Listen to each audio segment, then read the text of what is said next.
ಭದ್ರಾ ಮೇಲ್ದಂಡೆ ಮಹದಾಯಿಗೆ ಹಣ ಘೋಷಣೆ ಮಾಡಿದರೂ ಕೂಡ ಕೊಟ್ಟಿಲ್ಲ. ನಮಗೆ ಬರೋ ಹಣದ ಬಗ್ಗೆ ಬೊಮ್ಮಾಯಿ ಅಶೋಕ್ಗೆ ಗೊತ್ತೇ ಇಲ್ಲ. ಭದ್ರಾ ಮೇಲ್ದಂಡೆ ಯೋಜನೆ 5,300 ಕೋಟಿ ಹಣ ಘೋಷಣೆಯಾಗಿದ್ದು ಕೇಂದ್ರದಿಂದ ಬಿಡುಗಡೆ ಆಗಿಲ್ಲ ನಯ ಪೈಸೆ. ನಮಗೆ ಬರೋ ಹಣದ ಬಗ್ಗೆ ಬೊಮ್ಮಾಯಿಗೆ ಅಶೋಕ್ಗೆ ಗೊತ್ತೇ ಇಲ್ಲ, ಅವ್ರಿಗೆ ಮಾಹಿತಿನೇ ಇಲ್ಲ. ನಮ್ಮ ರಾಜ್ಯದಿಂದ ಆಯ್ಕೆ ಆಗಿರುವಂಥ ಕೇಂದ್ರ ಮಂತ್ರಿಗಳೇ ಮಾತಾಡ್ತಿಲ್ಲ, ತುಟಿ ಬಿಸ್ತಾ ಇಲ್ಲ. ಪ್ರಹ್ಲಾದ್ ಜೋಶಿ, ಶೋಭಾ ಕರಂದ್ಲಾಜೆ ಆಯ್ಕೆ ಆಗಿದ್ದಾರಲ್ವಾ, ನಮ್ಮವರೇ ನಮಗೆ ಮೋಸ ಮಾಡ್ತಿದ್ದಾರೆ ಅಂತೇಳಿ ಸಿಎಂ ಸಿದ್ದರಾಮಯ್ಯ ಆರೋಪವನ್ನು ಮಾಡಿದ್ದಾರೆ. ಅದರಲ್ಲೂ ನಿರ್ಮಲಾ ಸೀತಾರಾಮನ್ ವಿತ್ತ ಸಚಿವೆ ಇಲ್ಲಿಂದಲೇ ರಾಜ್ಯಸಭೆಗೆ ಆಯ್ಕೆಯಾಗಿದ್ದು, ಅವರಾದರೂ ಮಾತಾಡಿದ್ರೆ ಕರ್ನಾಟಕದ ಬಗ್ಗೆ ಇಲ್ಲ ಅಂಥೇಳಿ ಸಿದ್ದರಾಮಯ್ಯ ಹೇಳಿದ್ದಾರೆ. 7ನೇ ತಾರೀಕು ನಾಳಿದ್ದು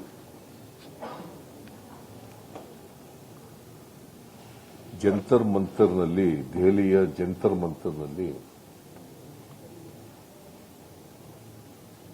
ಕಾಂಗ್ರೆಸ್ ಸರ್ಕಾರ ಮತ್ತು ಪಕ್ಷ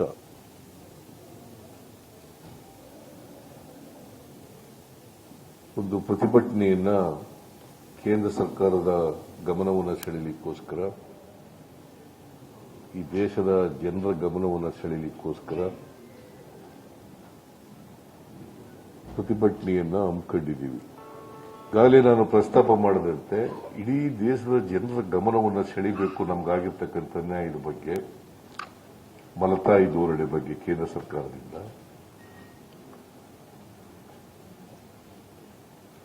ಹಣಕಾಸು ಹಂಚಿಕೆಯಲ್ಲಿ ಆಗಿರ್ತಕ್ಕಂಥ ತಾರತಮ್ಯದ ಬಗ್ಗೆ,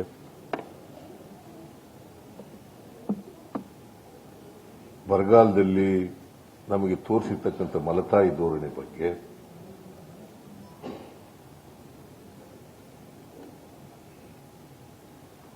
ಈ ಕಾರಣಗಳಿಗೋಸ್ಕರವಾಗಿ ನಾವು ಈ ಪ್ರತಿಭಟನೆಯನ್ನ ಹಮ್ಮಿಕೊಂಡಿದ್ದೀವಿ. It's not BJP versus Congress. ಬರಗಾಲದಲ್ಲಿ ಒಂದು ಪೈಸೆ ಇವತ್ತಿನವರೆಗೆ ಬಿಡುಗಡೆ ಮಾಡಿಲ್ಲ, ಕೊಡಿ.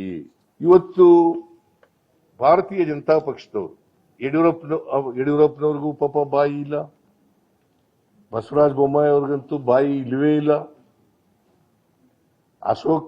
ಅಶೋಕರಿಗೆ ಗೊತ್ತೇ ಇಲ್ಲ ಪಾಪ ಇವೆಲ್ಲ.